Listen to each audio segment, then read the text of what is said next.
Ang kwento ng krimen na tatalakayin natin ngayon ay nangyari sa tahimik at bulubunduking probinsya ng Ifugao.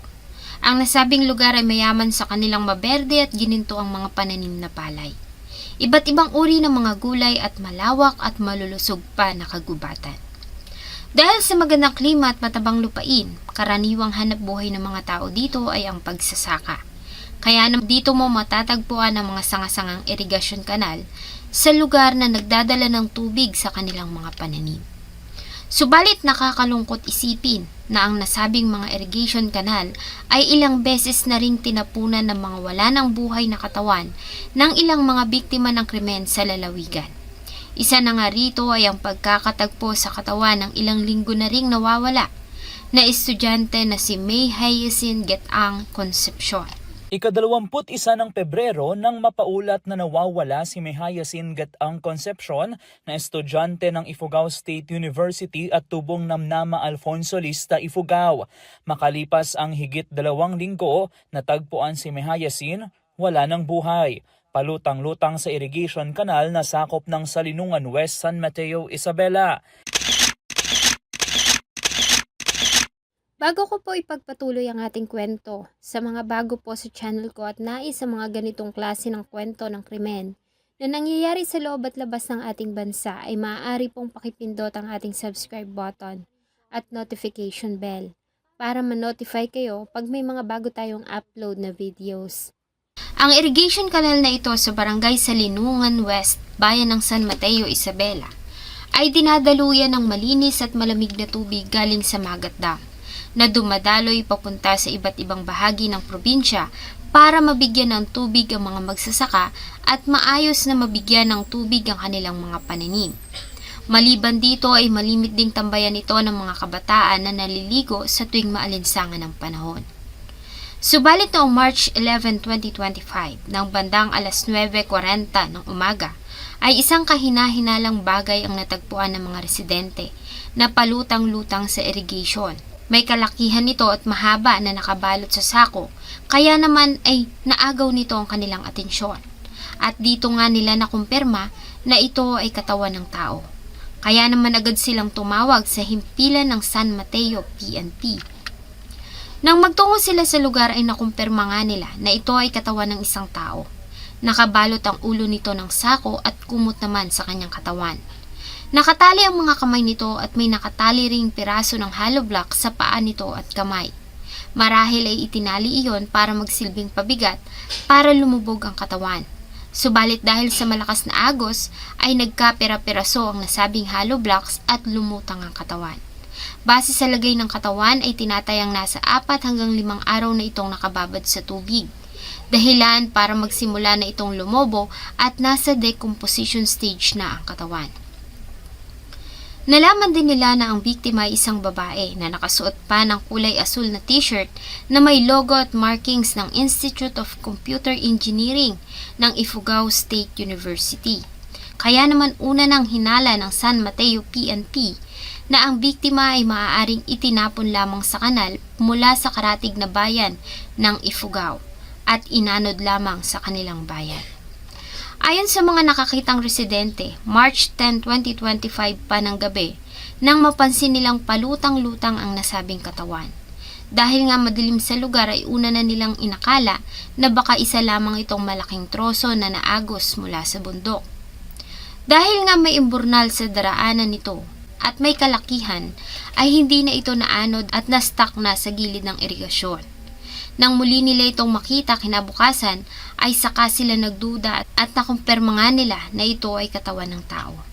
Dahil dito ay agad namang nakipag-coordinate ang San Mateo PNP sa pamunuan ng Alfonso Lista PNP sa Ifugao, kung saan matatagpuan ang Ifugao State University, Posya Campus. At dito nila nalaman na isang estudyante ng nasabing university ang 19 days nang nawawala.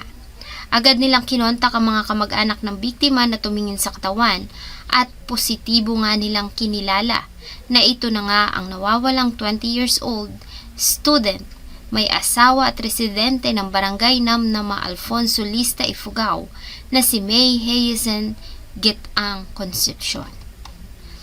Mabait na anak, maalagang ina at mapagmahal na asawa. Ganyan ilarawan ng pamilya si May Hyacinth Gataang Concepcion, o mas kilala sa tawag na Haya. Sa mga larawan nito ay makikita mo ang kinitong kagandahan, mamula-mula at maputing kutis, sanhi ng malamig na klima sa kanilang lugar.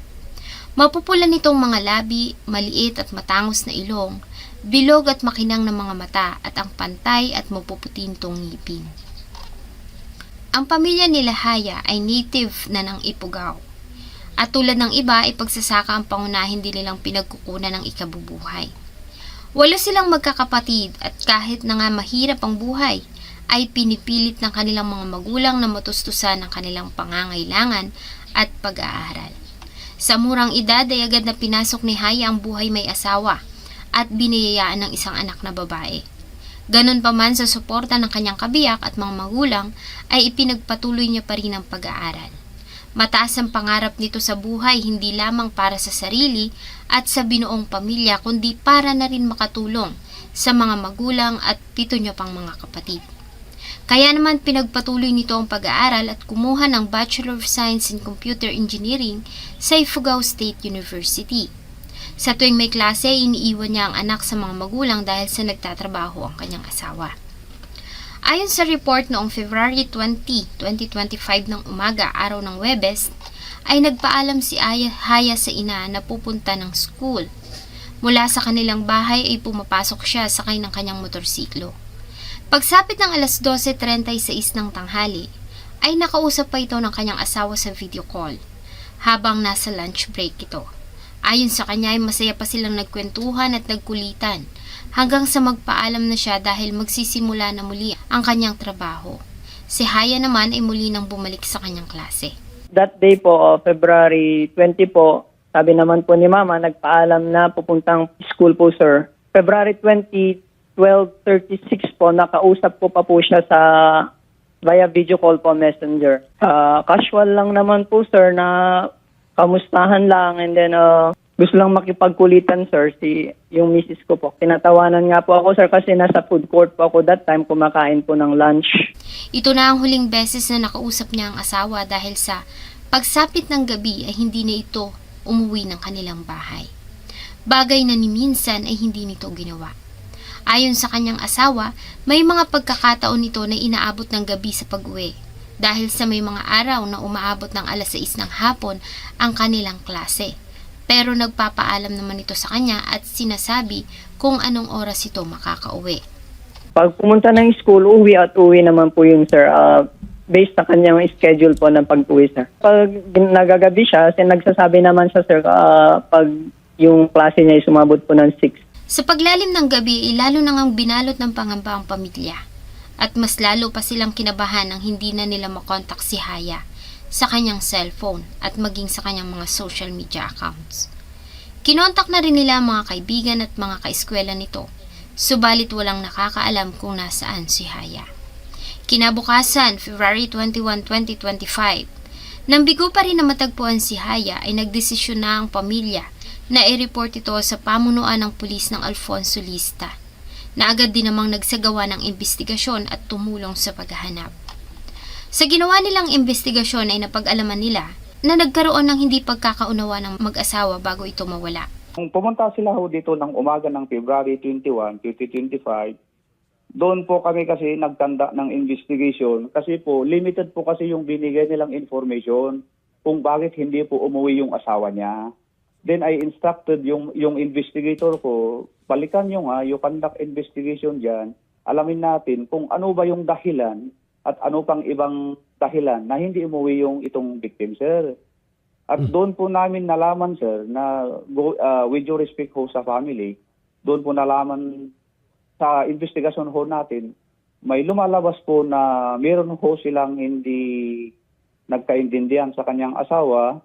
Maliban dito, ilang mga kakilala at kaeskwela ni Haya ang nagsabi na nakita nila itong umalis sakay ng isang motorsiklo. Duda nila ay kakilala niya ang nagmamaneho ng nasabing motorsiklo. Subalit hindi nila iyon namukhaan dahil sa may kaluyuan ito. Nagawa din nilang ma-recover ang motorsiklo na ginagamit ni Haya sa Santa Maria, Ifugao. Subalit bigo sila na matagpuan ito. Sa dito si sir, wala silang alam, sir, kung sino yung sumundo sa kanya Kasi malayo po kasi yung school nila sa kung saan siya sinundo, sir. Maging sa social media ay nanawagan ng pamilya sa kung sino ang maaaring nakakita kay Haya. Huling nakitang suot ang kulay asul nitong uniform, subalit bigo sila na matagpuan ito. Hanggang sa umabot na nga sa kanilang report na may natagpuan ngang katawan sa irrigation canal sa San Mateo, Isabela na kanilang nakumpirma na ang nawawalang biktima. Base sa initial report ay nakitaan nito ng sugat sa ulo na sanhi ng pagkakahampas ng matigas na bagay na siya umanong naging dahilan sa agaran nitong kamatayan.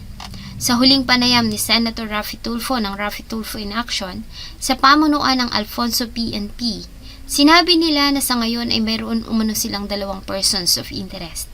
Ang una ay ang lalaki na sumundo sa biktima noong gabi ng February 20, 2025 at ang isa naman ay ang ayon sa kanila ay karelasyon ng biktima na dating negosyante.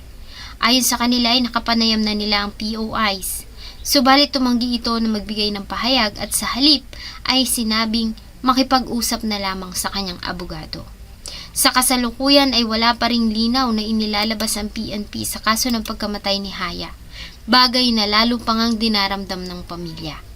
In the part of the Alfonso Lista Municipal Police Station, in coordination sa personnel ng San Mateo Police Station, kung saan yung na-recover yung victim is, as of now, we are now conducting a deeper investigation to identify the suspect. Unang person of interest natin, sir. Pangalawa is, with due respect po dyan sa family, is nagkaroon siya kasi ng nagkaroon siya ng relationship sa ibang tao. Kaya yun yung kinukonsider natin person of interest, sir. Sa pagsasama po kasi namin, sir, wala naman po akong kilalang karelasyon ng asawa ko. Hindi po ganun yung asawa ko, sir, sa pagkakakilala ko sa kanya. Kasi posible namang pagpalit kami nung baby namin, sir. Ayon sa ama ni Haya ay wala itong bisyo at wala ring kaaway. Umaalis ito ng bahay para pumasok pero agad din namang umuwi. Dahil mas gusto nitong inaalagaan at nakakasama ang 9 na buwan nitong anak na babae. Kaya talagang wala silang ka-idea kung sino ba ang maaaring gumawa ng karumal-dumal na bagay sa kanilang anak na si Haya. Ganun pa man panawagan nila sa publiko kung sino man ang may kinalaman sa nangyari sa kanilang anak ay sumuko na at pagbayaran niya ang ginawa niyang kasalanan na para mabigyan ng hustisya ang pagkamatay nito.